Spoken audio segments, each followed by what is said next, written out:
നമസ്കാരം. സതോഷി നക്കമോട്ടോ എന്ന ജാപ്പാനീസ് പേര് കേട്ടിട്ടുണ്ടോ? ഒരുപാട് പേര് തങ്ങളാണ് സതോഷി നക്കമോട്ടോ എന്ന് അവകാശപ്പെട്ട് പലപ്പോഴായി രംഗത്ത് വന്നിട്ടുണ്ട്. ഈ പേര് ഒരാളാണോ അതോ ഒരു ഗ്രൂപ്പിനെയാണോ റെപ്രസെന്റ് ചെയ്യുന്നത് എന്ന് ഇന്നും വ്യക്തമല്ല.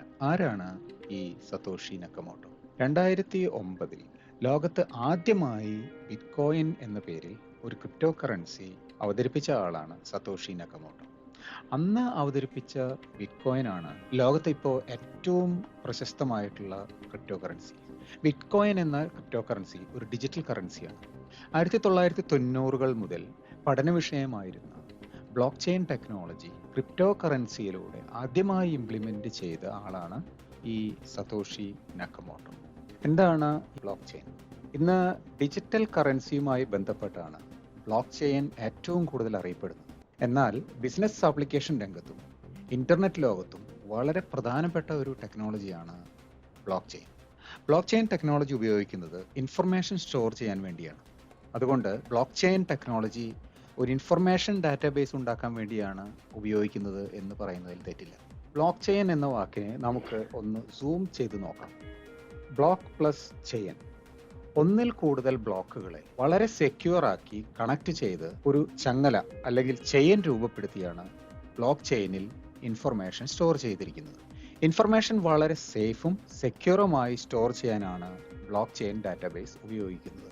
എളുപ്പത്തിൽ മനസ്സിലാക്കാൻ വേണ്ടി ഒരു എക്സാമ്പിൾ പറയാം. ഒരു ബാങ്കിൽ 10 കസ്റ്റമേഴ്സ് ഉണ്ടെന്ന് വിചാരിക്കുക. ഈ ഓരോ കസ്റ്റമേഴ്സിന്റെയും വിവരങ്ങൾ ഓരോ ബ്ലോക്കിൽ സ്റ്റോർ ചെയ്യുന്നു. അപ്പോൾ നമുക്ക് 10 ബ്ലോക്കാണ് ഉണ്ടാവുക. ഈ 10 ബ്ലോക്കുകളെയും സെക്യൂറായി ബന്ധിപ്പിച്ചാൽ അതിനെ ഒരു ബ്ലോക്ക് ചെയിൻ എന്ന് പറയാം. ബ്ലോക്ക് ചെയിനിലെ ഏറ്റവും ബേസിക് ആയിട്ടുള്ള യൂണിറ്റ് ആണ് ബ്ലോക്ക്. ബ്ലോക്ക് ചെയിനിൽ ഇൻഫർമേഷൻസ് സ്റ്റോർ ചെയ്യുന്നത് ഓരോ ബ്ലോക്കിൽ പെർമനന്റ് ആയിട്ടാണ്. നേരത്തെ ഞാൻ പറഞ്ഞ 10 കസ്റ്റമേഴ്സ് ഉള്ള ബാങ്കിന്റെ ഉദാഹരണം ഉണ്ടല്ലോ, അവിടെ ഓരോ കസ്റ്റമേഴ്സിന്റെയും name, address, account number, Aadhaar card number, PAN card number എന്നിവ ഒരു ബ്ലോക്കിനകത്ത് സ്റ്റോർ ചെയ്ത് വെച്ചിരിക്കുക. ഇൻഫർമേഷൻ സെക്യൂർ ആയി സ്റ്റോർ ചെയ്യാൻ വേണ്ടി ഓരോ ബ്ലോക്കിലെയും വിവരങ്ങൾ ക്രിപ്റ്റോഗ്രഫി ഉപയോഗിച്ച് എൻക്രിപ്റ്റ് ചെയ്താണ് സ്റ്റോർ ചെയ്യുന്നത്. ബ്ലോക്ക് ചെയിനിലെ ഓരോ ബ്ലോക്കുകളും ഇമ്മ്യൂട്ടബിൾ ആണ്. എന്ന് പറഞ്ഞാൽ ഒരിക്കൽ ഒരു ബ്ലോക്ക് ക്രിയേറ്റ് ചെയ്ത് കഴിഞ്ഞ് അതിനെ വാലിഡേറ്റ് ചെയ്ത് കഴിഞ്ഞാൽ പിന്നെ അതിലെ ഇൻഫർമേഷൻ ഒരിക്കലും മാറ്റം വരുത്താൻ സാധ്യമല്ല. ബ്ലോക്ക് ചെയിനിലെ ഓരോ ബ്ലോക്കുകളും ലിങ്ക് ചെയ്തിരിക്കുന്നത് വളരെ സെക്യൂർ ആയിട്ടാണ്. അതിനും എൻക്രിപ്ഷൻ ടെക്നോളജീസ് ആണ് ഉപയോഗിക്കുന്നത്. ഈ കാരണങ്ങൾ കൊണ്ട് തന്നെ ബ്ലോക്ക് ചെയിനിൽ ഡാറ്റ ഇന്റഗ്രിറ്റി വളരെ കൂടുതലാണ്. ട്രഡീഷണൽ ഡാറ്റാബേസിൽ ഡാറ്റ ചേഞ്ച് ചെയ്യാൻ പോസിബിൾ ആണ്. എന്നാൽ ബ്ലോക്ക് ചെയിനിൽ ഡാറ്റ ചേഞ്ച് ചെയ്യാൻ സാധ്യമല്ല. ഒരു ബ്ലോക്ക് ചെയിനിലേക്ക് ഡാറ്റ ആഡ് ചെയ്യാനും ഡിലീറ്റ് ചെയ്യാനും മാത്രമേ സാധ്യമാകൂ. ഒരു ബ്ലോക്ക് ചെയിനിൽ എത്ര ബ്ലോക്കുകൾ ഉണ്ടാവാം? ഒരു ബ്ലോക്ക് ചെയിനിൽ എത്ര ബ്ലോക്കുകൾ വേണമെങ്കിലും ഉണ്ടാവാം. അത് എന്ത് ആപ്ലിക്കേഷന് വേണ്ടിയാണ് ഡാറ്റാബേസ് ഉപയോഗിക്കുന്നത് എന്നനുസരിച്ച് വ്യത്യസ്തമായിരിക്കും. ഉദാഹരണത്തിന് ബിറ്റ്കോയിൻ ഇംപ്ലിമെന്റ് ചെയ്തിരിക്കുന്ന ബ്ലോക്ക് ചെയിനിൽ 7,41,122 ബ്ലോക്കുകളാണ് ഉള്ളത്.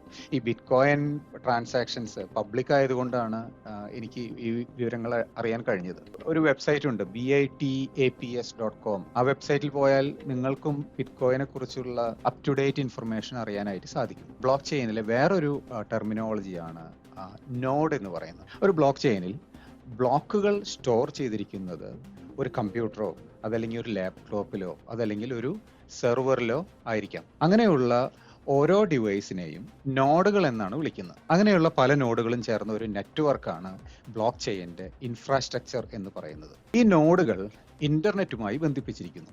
ഈ നോഡുകൾ ലോകത്തിന്റെ പല ഭാഗങ്ങളിലായിരിക്കാം ലൊക്കേറ്റ് ചെയ്തിരിക്കുന്നത്.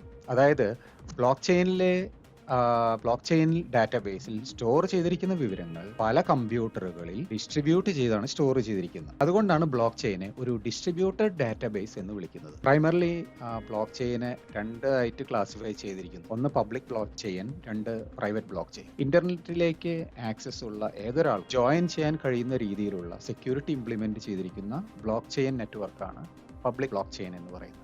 അതേസമയം പ്രൈവറ്റ് ബ്ലോക്ക് ചെയിൻ എന്ന് പറയുന്നത് പ്രത്യേകം പെർമിഷൻ അവൈലബിൾ ആയിട്ടുള്ള ആളുകൾക്ക് മാത്രമേ ഈ പ്രൈവറ്റ് ബ്ലോക്ക് ചെയിനിലേക്ക് ജോയിൻ ചെയ്യാനായിട്ട് കഴിയൂ.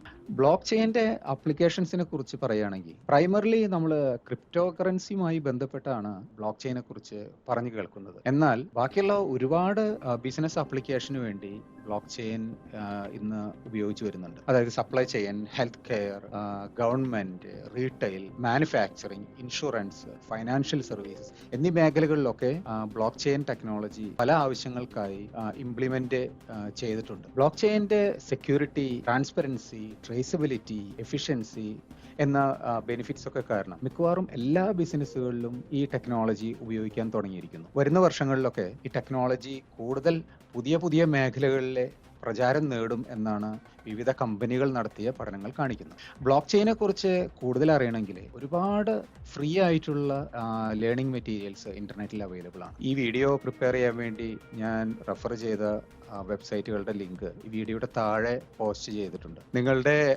അഭിപ്രായങ്ങളും ചോദ്യങ്ങളൊക്കെ കമന്റ് സെക്ഷനിൽ എഴുതാൻ മറക്കരുത്. പുതിയൊരു വിഷയവുമായി വീണ്ടും കാണുന്നത് വരെ ബൈ ബൈ.